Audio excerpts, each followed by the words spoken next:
There are quite a lot of people who experience ASMR and they just think everybody does. What? I just get very relaxed and I get like tingles, kind of like a Okay, let us smile. euphoric in a way, but I would just compare it to like a really good brain massage. It's kind of like getting a head massage with one of those head massager thingies without being touched. So it kind of feels a little bit like that. It stands for Autonomous Sensory Meridian Response. The term describes a feeling. The feeling itself has been described as a kind of fizzing under the scalp and under the skin of the head, and like kind of goes down the body, and it's very relaxing and euphoric at the same time.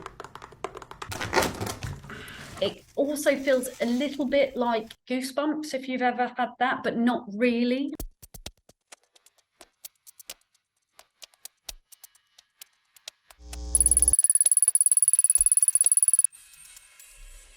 You need somebody to be skeptical to drive you forward, to be like, okay, what would it take to convince you that this is a real thing? Oh, what the heck? Let's get a little crazy and mix some of the yellow in. And I joined TikTok during the pandemic while working from home and was very bored and lonely. I was scrolling on TikTok and some ASMR videos popped up, and initially I was a little taken back by the effect of it. There were a couple that I actually really enjoyed, secretly didn't tell anyone that I was watching these videos, like it was some sort of taboo thing.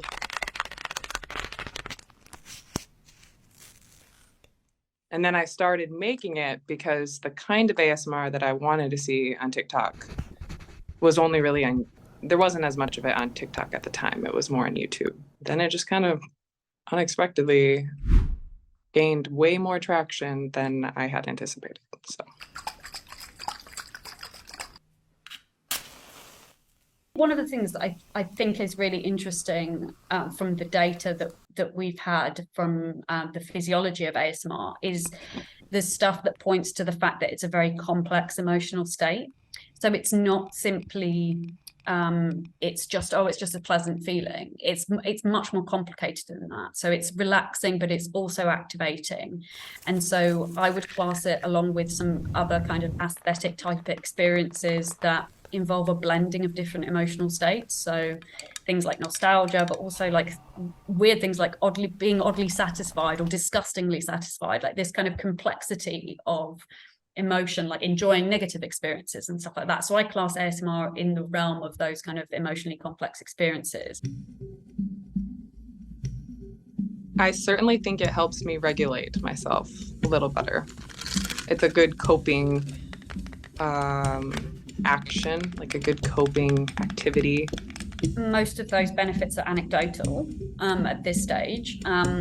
So you only have to like ask people whether they find ASMR helpful, and they'll be like, yeah, it definitely does. So which is great. And there's like, if it works for you, great. Sometimes it can get even a bit meditative.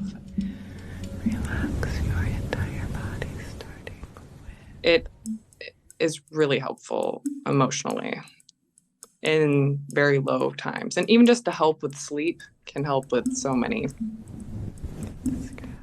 like associated issues with not having sleep.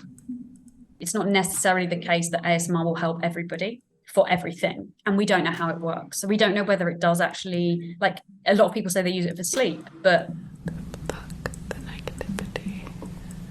What effect is it having on people's sleep? Like we need to measure that, and we need to actually look at what effects these things are having, because it could be that they're not having broad effects, or that they are helping with some aspects of sleep but not others, so we need to really do the research on it.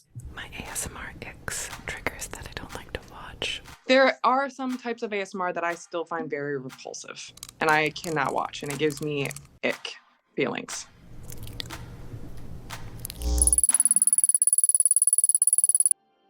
I wouldn't yuck anyone else's yum. So as long as it's not hurting anyone, and you don't understand it, there's a lot of things I don't understand, but I just allow people to continue to do them if it brings them joy. So